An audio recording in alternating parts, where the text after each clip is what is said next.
Good morning. Welcome to the fourth week of this ongoing online course where we are trying to understand and reduce the GHG emissions, especially focusing on scope 1 and 2 emission reduction through building design and construction. This is the overall, if you look at it, lecture 16, and in this particular lecture we are going to be looking at the India specific GHG programs. So far what we have done in the previous week, we have looked at the GHG protocol, the ISO standard, we identified the boundaries, how and where to identify the boundaries, organizational, operational. Within them we also identified where the emissions are coming from, and then after identifying the emissions and preparing an inventory, we went forward to see that where to act and how to reduce those emissions is what we have seen as a broad overview. And then we in detail we looked at the scope 1, 2 and 3 emissions, we understood that, we looked at the challenges in addressing them, and then we saw several examples of the projects where we saw how they have identified scope 1, 2 and 3 emissions. So, this is what we have done in the previous week. Now, moving forward from here, we want to specifically understand how India is responding to this GHG protocol. The entire world is talking about reducing GHG emissions, and we have seen the Paris Agreement, and India has committed to turn net zero. So, how is India addressing and pitching in this GHG program is what we are going to see in today's lecture. We will look at the India specific GHG program, the standards and guidelines that they have developed, and also some of the calculation tools. We will continue discussing about India specific GHG program in tomorrow's lecture also, where we will see more emission calculation tools. So, beginning with this lecture today here, we are starting with India GHG program. So, India GHG program, if you look at the website, and you will get all the links here on the screen, the slides, and you can always go to these specific links and find out more information about it.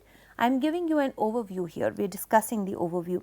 So, this particular program, India GHG program, it was launched in July 2013, and it was developed by 3 organizations. One, WRI India, Confederation of Indian Industries, and the Energy and Resource Institute, the TERI. So, it is an industry led voluntary framework which helps us to measure and manage the greenhouse gas emissions. So far it is helping, as an industry led organization, it is helping the government of India to reduce the GHG emissions, and also simultaneously helping the corporates and business partners, members to reduce their GHG emissions, helping them to account for it and also to report it. And they are following the GHG program of India is following the GHG protocol and the standards, the international one. So, it is totally building upon the same existing GHG protocol, but it has fitted itself to respond to the Indian corporates, Indian businesses and the Indian environment. It basically builds a comprehensive measurement and management strategy. So, basically when we are looking at this GHG emission, this GHG protocol, right from the beginning, we have been talking about the accounting and reporting. Now, reporting will come after the accounting has been done, and accounting itself is slightly tricky. First, we have to know where all the emissions are coming from, and then we have to accurately measure them. So, I might be knowing that okay, I am driving a car and my car runs on petrol. So, I am making this activity of transporting myself using my car is creating some emissions, it is leading to some emissions. That is the first part of it, where is it coming from. But the second part is how much, the absolute measurement. Now, it cannot be measured from car to car, we can't continue to run around with a lot of meters and measuring instruments. So, there has to be a standardized methodology, some standardized calculation tools which are an average of how much emission on an average a car would be making. That kind of calculation tool is needed to accurately know in close proximity to know how much GHG emissions are happening due to one particular activity.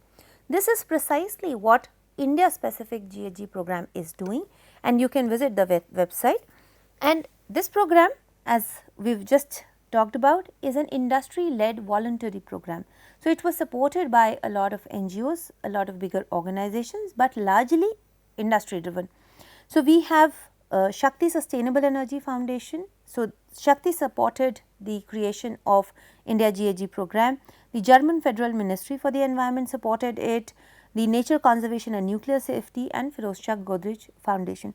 So, these were the 4 large funding partners, and it was implemented, executed by the other 3 organizations that as we saw. Overall, if we look at the commitment of India, we have seen that there has been an initiative and an intent of India as a nation at large to reduce the GHG emissions, to reduce the emissions of pollutants from different sources. They could be industries, residential, energy, all that. So, the intent is to reduce the GHG emissions, or that is one, or the secondary is to sequester them, to capture them and remove them from the environment. Both ways the commitment and also a strategic support is needed. That is what is being provided by India GHG Program. Now, when the program was created, it was with a smaller pool of members, and gradually a lot of members have joined, and which is a very good sign, because it is gaining momentum. It is a very progressive thing that is happening, and lot of industries, companies, corporates are joining hands with India GHG Program. So, a lot of companies, including almost all sectors of industries and companies, automotive, aviation, telecom, cement, chemicals, manufacturing, financial services, information technology, consumer services, agribusiness, textile, and a lot of other voluntary members, they have joined this program. So, if you look at the wide array of the member companies who have joined the India GHG Program, we will find some of the very large corporate groups of India who have already joined the GHG Program, and they are committing themselves towards working collectively towards the reduction of GHG emissions, and in that process developing the standards, developing the calculation tools, providing a lot of data to be put together, and then developing the generic tools is what is happening with the help and support of all these member companies. If we look at the volume of business which is handled by these members under the India GHG Program, it is a significant portion of GDP, and it contributes to around 300 to 360 million tons of carbon dioxide emissions. That is around 15 to 25% of India's total emissions. So, we are really looking at a huge percentage of India's emissions to be handled through only the member companies of India GHG Program, and it is not all, but we are looking at a very, very large percentage, and if we are able to address 25% of the total emissions, and if we are able to reduce them significantly, we will be closing in, we will be reaching the goal of India becoming a net zero emission country. Now, with that background understanding of India GHG Program, the India GHG Program specifically aims to establish a robust and effective institutional setup, which has to provide access to one, internationally recognized and locally relevant GHG measurement and accounting tools. Now, that is the most significant contribution of India GHG Program, which we will see in subsequent slides, to provide internationally recognized and locally relevant GHG measurement and accounting tools. Those of you who are already working in the GHG emissions sector and are familiar or have tried to calculate GHG emissions for smaller processes or for a smaller component, you would know that it is extremely difficult to have the average values of emissions for a specific process or an activity. And this is what India GHG Program is trying to do through its working groups, working members, and which is what we will see. The second one is to customized training and capacity building initiative. So, to handle and to take this intent forward of India becoming a net zero country, we need a lot of trained professionals, and India GHG program has been training professionals. They have conducted several training programs and they have trained hundreds of professionals who are helping take the India GHG program further. Then, to provide relevant industry specific best practices, benchmarking data and analytics. Since a lot of industry members are showing support and are having trust in the India GHG program, and this we had also discussed as a challenge that when the industries have to report the data, their emissions, the transparency is needed, and the industry also has to have the trust in reporting, so that there is no plagiarism, there is the confidentiality that is maintained. Now, this is what this India GHG program is enabling, where the members are coming together, they are putting together the best practices, they are sharing the best practices, they are putting together the benchmarking standards and also analysis. So, averaging numbers, that how and where how things are happening and what is the average numbers that we are getting. Then it is also providing an expertise on appropriate goal setting and voluntary targets for different industries, and they are also supporting with business solutions to facilitate GHG emission reduction. Since it is a core group of experts working around GHG emissions, so corporates and businesses, industries who are seeking advice in terms of reducing their GHG emissions. So, that is also being provided by India GHG program. So, this is the aim and these are the objectives of this program, and what do they do?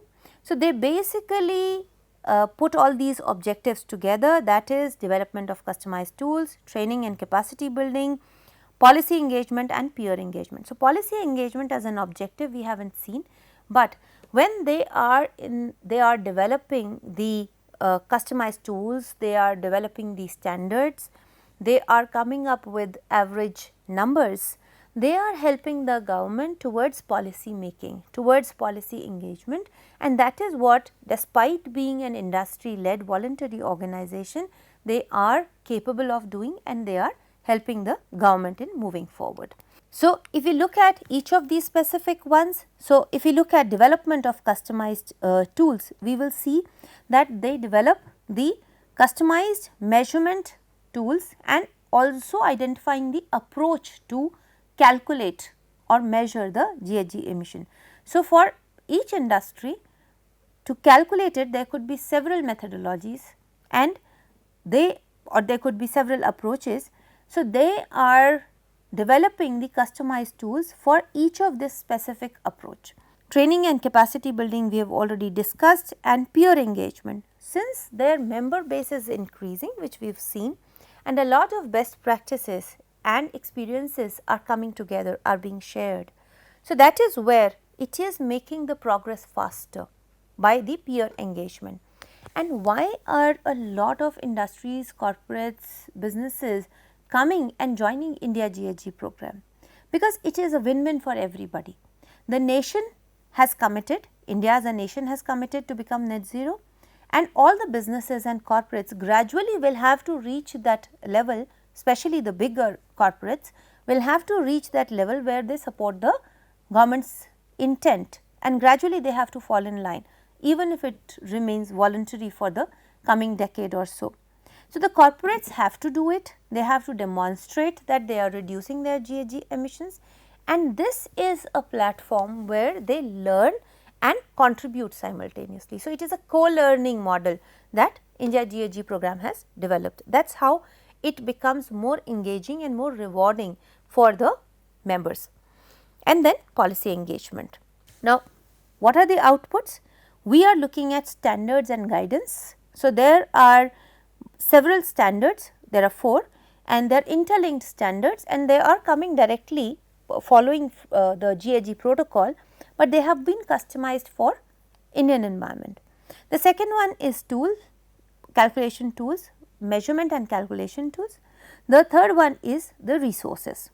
So, several resources, they could be in the in terms of knowledge resource, or they could be in terms of measurement and accounting resource. So, several resources are also being developed. So, looking at standards and guidelines, there are 4 separate but linked standards.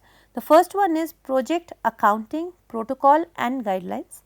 The second one is for product lifecycle accounting and reporting.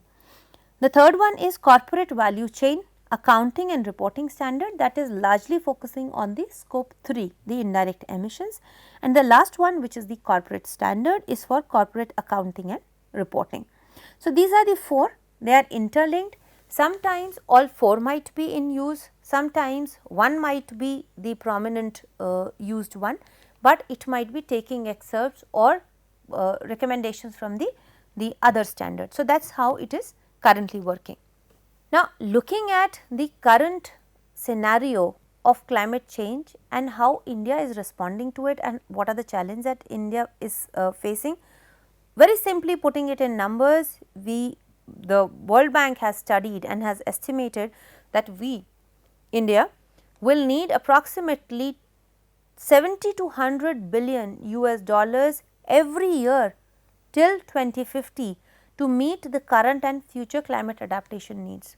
Now, that implies, if we look at the climate adaptation needs, that implies rebuilding of infrastructure in case of severe climatic events, or providing for health and services for people. For example, extreme heat may cause fatalities. So, catering to the population needs, all of these are coming under the climate adaptation needs, and we need approximately 70 to 100 billion US dollars every year, and currently we are only able to spend 4.4 billion US dollars. So, there is a great deficit. Instead of spending so much, we can also look at, and the world collectively is looking at, reducing the GHG emissions to reduce this adaptation need for all the countries and specifically for India. Also, we understand that India is a growing economy and it is one of the biggest economies in the world today. So, anything that we do, if we are reducing our GHG emissions, it is going to contribute significantly to the overall GHG emissions across the world.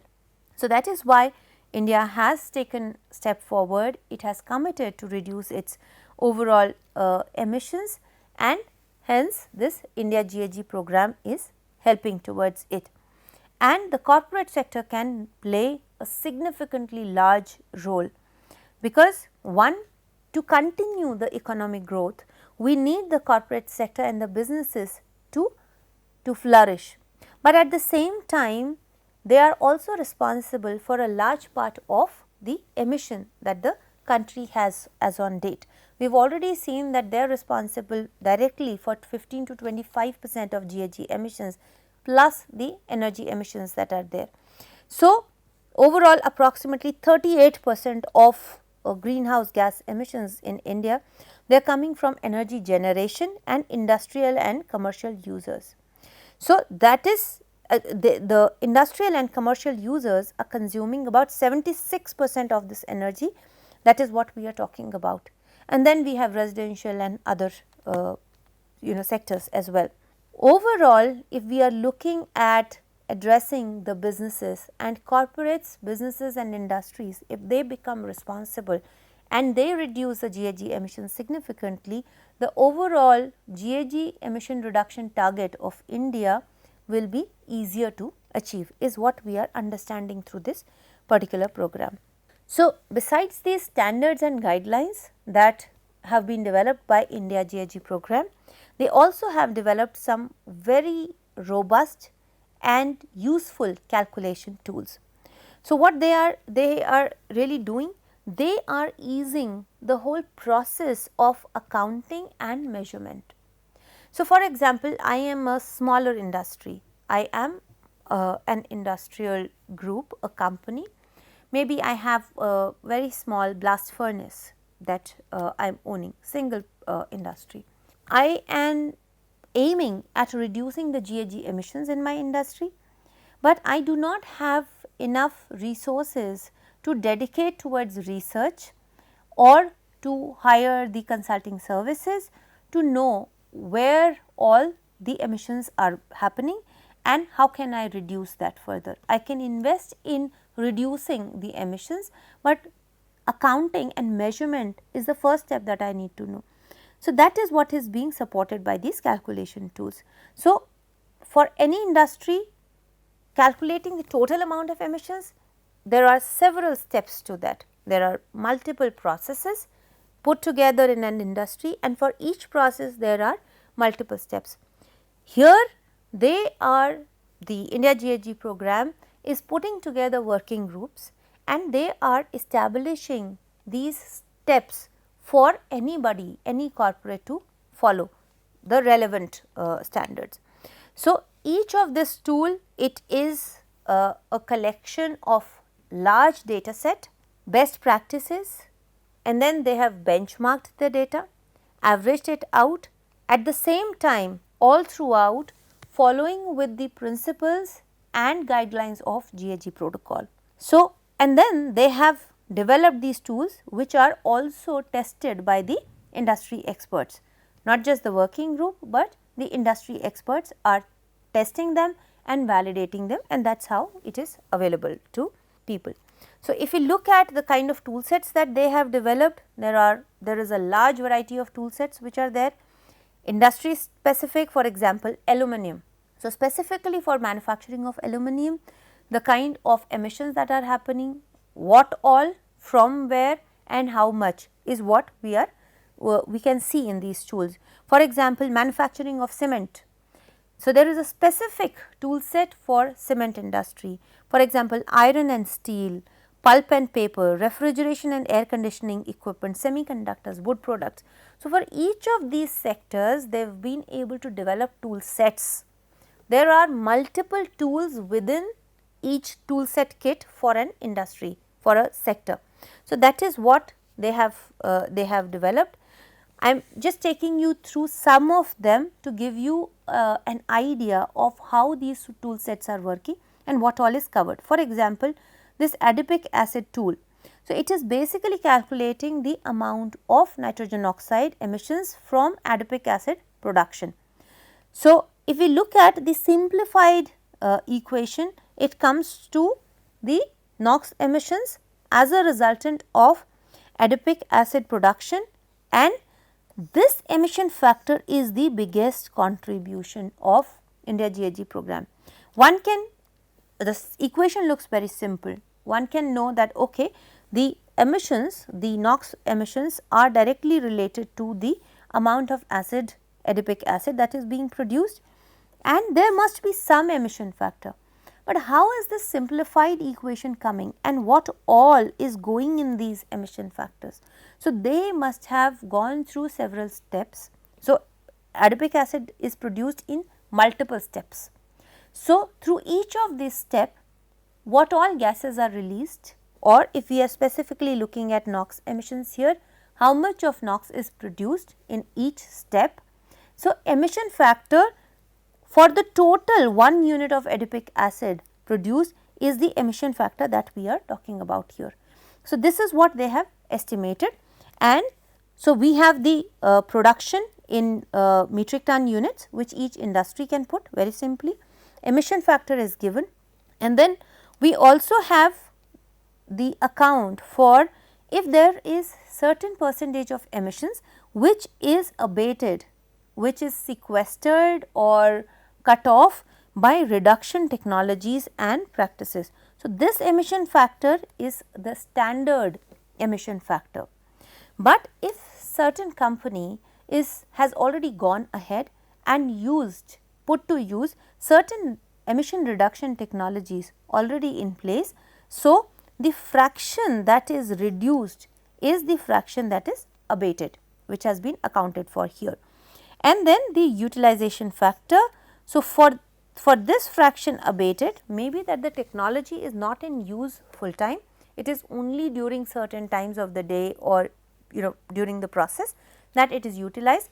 So, putting the utilization factor. Now, overall if you see, it looks a very simple equation, but putting in place the emission factors and identifying the reduction technologies and practices which can be accounted for in this fraction abated is what the background work that has already gone into development of this particular tool.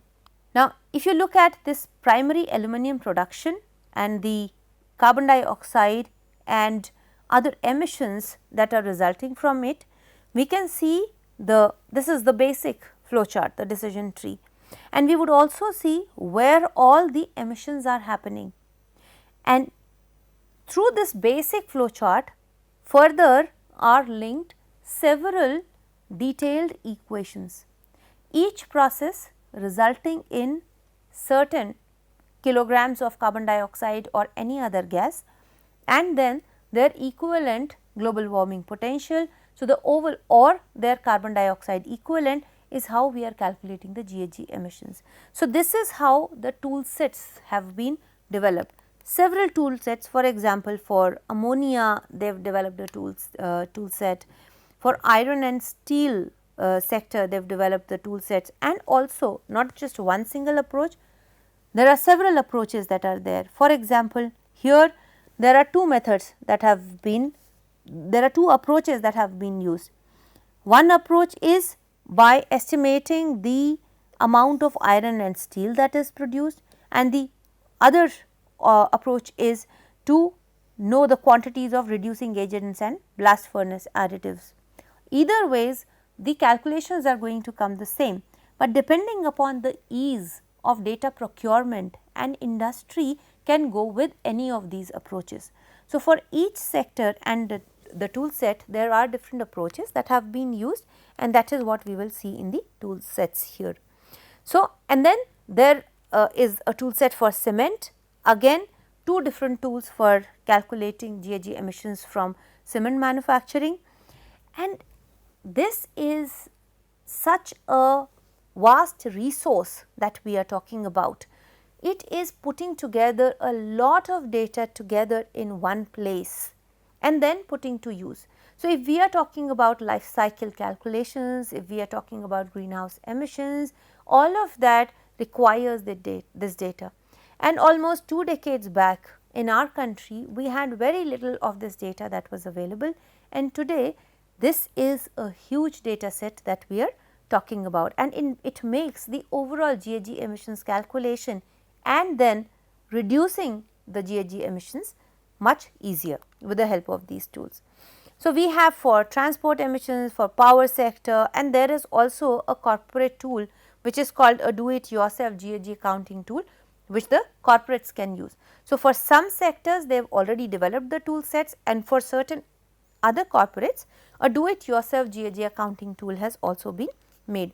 For transport emission sector, we know that this is one of the significant contributing industry which is contributing significantly to GHG emissions, and it is also carbon intensive compared to certain other industries. It is also highly carbon intensive. Within that, there are 3 distinct programs that have been developed, one for air, the other one for rail transport emissions, and the third one for estimating the road transport emission factors. Now, when we are talking about, look at the vast amount of data that they must have put together, they are putting together. For example, we are talking about say air transport emission factors for passenger travel and material transport. Now, when we look at the air transport, we are looking at variety of airplanes, the manufacturers, we are looking at the fuel consumption and the emissions resulting from that, we are looking at the services which are going in. So, not just the air travel, but it is all the services on ground which are supporting the air travel, all of that is put together.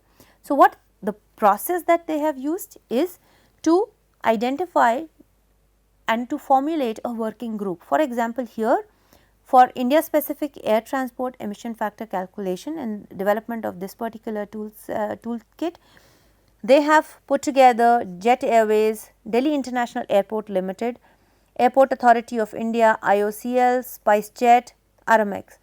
All these companies, they are the working group members, they were the working group members, and a lot of data from different sources was put together to come to this number that we are looking at here. It looks a very simple number, but it requires comprehensive calculation. So, we are looking at for India 0.121 kilogram of carbon dioxide per passenger per kilometer, or so that is what we are looking at, a simplified number. Now, as a corporate, or for example as an academician in a university, I have to report scope 1, 2 and 3 emissions tomorrow. If I have to do that, and in my scope 3 I have this a particular head where I am accounting for the international travel or even national travel through domestic travel through air for the employees, for students, for academic purposes. All I need to put in this particular head is how many people travelled, what was the distance that they travelled through air, and put this simplified number, and I will get the amount of GHG emissions. I do not have to go back and calculate GHG emissions for each activity. This is what this entire program has enabled us to do. Similarly, there are these specific rail transport emission factors, and if you look at the working group, again we have Indian Railways, which is running the entire railways in the country, National Thermal Power Plant Corporation NTPC, and also IOCL, which are supplying the fuel.